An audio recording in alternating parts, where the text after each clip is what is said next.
सभी को नमस्कार। मैं doctor Prakash Dawan, assistant professor geography, principal government college Chaumela. आज मैं आपको बताना चाहूँगा कि किस तरह से हमें कंपटीशन की तैयारी करनी चाहिए और किस तरह से हम आसानी से एक योजना बनाकर अपने लक्ष्य की प्राप्ति कर सकें। सबसे पहले इसमें मेरा एक स्टेटमेंट रहेगा, उसको आप ध्यान रखें। मेरा सबसे पहला जो स्टेटमेंट है वो है, व्यस्त रहो, मस्त रहो, लेकिन अस्त व्यस्त मत रहो। ये अपनी जीवन की एक प्रमुख संकल्पना मान लें कि अपने आप को व्यस्त रखना है, मस्त रखना है, लेकिन अस्त व्यस्त नहीं रखना है। अर्थात अगर आपको अपने लक्ष्य की प्राप्ति करनी है तो आपको अपने काम में मन लगाकर बिजी रहना होगा, व्यस्त रहना होगा, और इसके अलावा मस्त भी रहना होगा। व्यस्त भी रहना है, मस्त भी रहना है। अर्थात मस्त का मतलब, अगर आप मन से किसी भी काम को करोगे तो आपको उसमें मजा आएगा। उसी काम को करो जिस काम को करने में आपको मजा आए। अर्थात टारगेट भी, आपका लक्ष्य भी उसी प्रकार का होना चाहिए जिसमें आप अपनी क्षमता का, अपनी कार्य कौशलता का 100% दे सको। ठीक है, सबसे पहले व्यस्त रहना है, अपने आप को अपने काम में बिजी रखें। उसके बाद में मस्त रहना है। उसके बाद में एक और बात है, आपको अस्त व्यस्त नहीं रहना है। जो भी काम कर रहे हो आप, अगर घास भी आप काटते हो तो घास को भी बिल्कुल ऐसा काटो कि बिल्कुल एक एक तिनका साफ हो जाए। ऐसा नहीं है कि आप अगर घास भी काट रहे हो तो कहीं से काट दी, कहीं से काट रही। अगर आप पढ़ाई कर रहे हो तो पढ़ाई के हिसाब से उसको इस तरह से करें, उसमें किसी भी तरह की नकारात्मक जो ऊर्जा है वो नहीं रहे, और एक सिस्टम व्यवस्थित या रेगुलेटरी व्यवस्थित रहना चाहिए। मतलब डिसऑर्डर नहीं होना चाहिए। डिसऑर्डर से तात्पर्य मेरा यह है कि आपको अगर पढ़ाई करनी है, अगर कोई एग्जाम क्रैक करनी है, कोई कंपटीशन की एग्जाम देनी है, तो उसमें भी आपको अपने अपने हिसाब से एक योजना बनानी चाहिए। बिना योजना के अगर आप कार्य कर रहे हो तो आपको लक्ष्य की प्राप्ति होने में, हो सकता है किसी किसी को हो जाए, लेकिन अधिकांशतः बिना लक्ष्य की प्राप्ति करने के लिए एक कार्य योजना होनी जरूरी है, और वो रेगुलर बेस पे होनी चाहिए। अगर आप कोई कार्य को कर रहे हो तो वो रेगुलर होना चाहिए। मतलब अस्त व्यस्त नहीं होना चाहिए, एक सिस्टम से होना चाहिए, एक तंत्र से होना चाहिए। ठीक है, तो पहला मेरा जो स्टेटमेंट है उसको एक बार और दोबारा दोहरा देता हूँ। व्यस्त रहो, मस्त रहो, लेकिन अस्त व्यस्त मत रहो। महिमा मंडन, प्रसिद्धि, प्रतिष्ठा, ये आपको तभी मिलेगी जब आप अपने कार्य को करने में व्यस्त रहेंगे। कोई भी कार्य हो, कार्य या पद छोटा या बड़ा नहीं होता, काम कोई भी हो, लेकिन आपको उसमें 100% अपना देना है। व्यस्त रहना है, मस्त रहना है, उस काम को एंजॉय करना है। किसी प्रकार की कोई उसमें अपने को ऐसा नहीं होना चाहिए कि मन नहीं लग रहा काम करने में।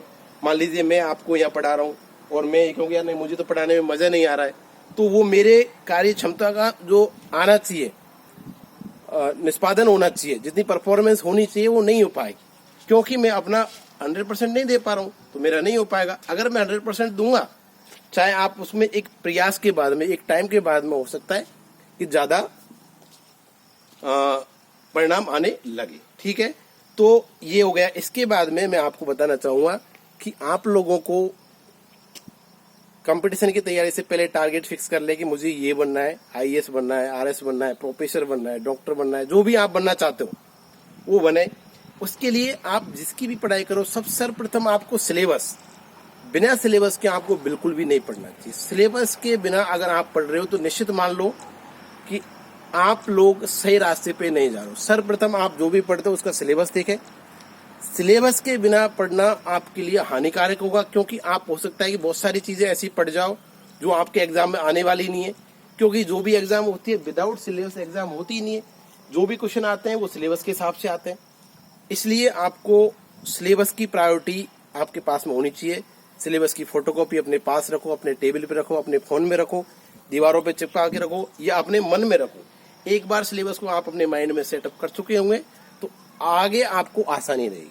ठीक है, इसके बाद में आपको रखना चाहिए ओल्ड क्वेश्चन पेपर। अगर आप आईएएस की एग्जाम दे रहे हो, यूजी की एग्जाम दे रहे हो, पीजी की एग्जाम दे रहे हो, कोई भी एग्जाम दे रहे हो, तो आपके पास में ओल्ड क्वेश्चन पेपर होने चाहिए, पिछले 4-5 साल के ओल्ड क्वेश्चन पेपर होंगे, तो उससे आपको क्वेश्चनों का पैटर्न, क्वेश्चन आने की जो प्रवृत्ति रही है, प्रश्न आने की जो प्रवृत्ति रही है, वो आपको आसानी से पता लग जाएगी। इसके बाद में फिक्स आप आजकल क्या है मार्केट में, मीडिया में, सोशल मीडिया में, फेसबुक पे, व्हाट्सएप पे, टेलीग्राम पे, इंस्टाग्राम पे, सब जगह, गूगल पे, यूट्यूब पे, सब जगह ज्ञान बह रहा है।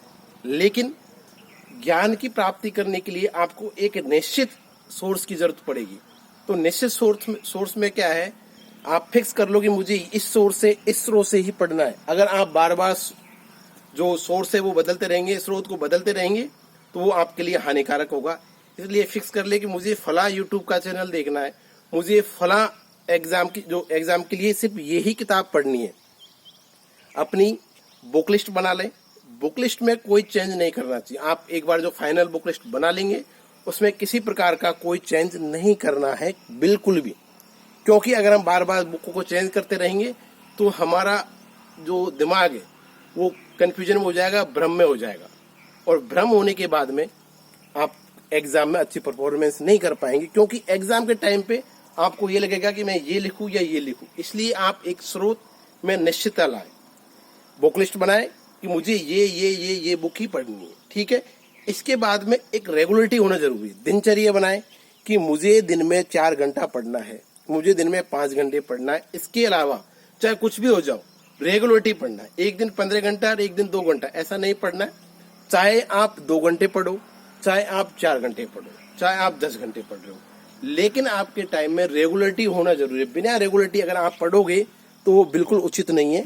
इसलिए नियमितता, रेगुलरिटी हमारी प्रमुख प्राथमिकता होनी चाहिए आपकी दिनचर्या में। एक जब तक आपकी लक्ष्य की प्राप्ति नहीं हो जाती, जब तक कोई बड़ा परिवर्तन नहीं करना है, चाहे त्योहार हो, कुछ भी हो, आपको अपनी रेगुलरिटी बना के रखनी है। ये रही मेरी चौथी बात। इसके बाद में न्यूज़पेपर को पढ़ना बहुत जरूरी है। आजकल न्यूज़पेपर में भी कौन सा न्यूज़पेपर पढ़ना है, आपको राष्ट्रीय संस्करण, दैनिक जागरण, अगर हिंदी मीडियम के हो तो राष्ट्रीय संस्करण, दैनिक जागरण पढ़ना चाहिए, और हिंदी मीडियम की नहीं हो, इंग्लिश मीडियम के हो तो द हिंदू न्यूज़पेपर पढ़ना चाहिए। अगर आप यूट्यूब चैनल या टेलीविजन देखना चाहो तो राज्यसभा, लोकसभा देखो। अगर ज्योग्राफी में इंटरेस्ट है तो नेशनल ज्योग्राफिक चैनल आता है, ज्योग्राफिकल चैनल है, वो देखो। एनिमल वाला चैनल्स हैं, ये देख सकते हैं।